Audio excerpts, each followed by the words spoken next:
সাথে থেকে রাজনীতি করেছিলেন। আপনি হয়তো ভুলে গেছেন সেদিন আপনার বিএনপি, আপনার নেতাকর্মীরা সেদিন ঘুরতে লুকিয়েছিল, সেদিন পরিবন্ধনে ঘুমিয়েছিল।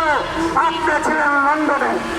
আপনি লন্ডনে আসার সেই সুযোগ আজকে যখন রাশেদ প্রধান করে দিয়েছেন, অনাকাঙ্ক্ষিত ভাবে রাশেদ প্রধান একটি কথা বলেছিলেন, আপনি আপনার দল সে কথাটা কি হজম করতে পারেননি।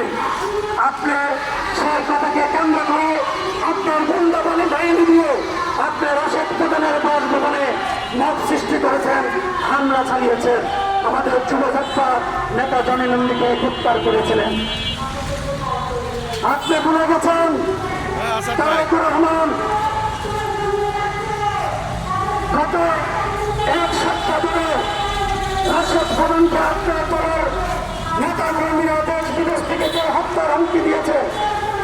আপনি ভুলে গেছেন যদি আমরা আপনার সেই হত্যার হুমকির প্রতিবাদে আমরা রাজপথে নামতাম, তাহলে হয়তো আপনাকে বুঝতে হতো যে না, যাত্রা একটি সহিংস রাজনীতি করে।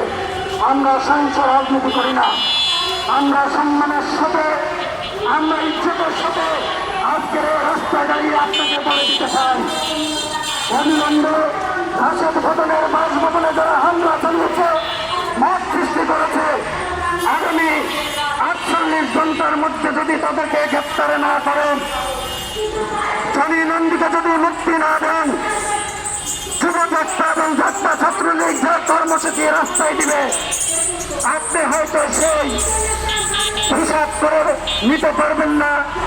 সেটা আমি আগাম বলে দিতে চাই।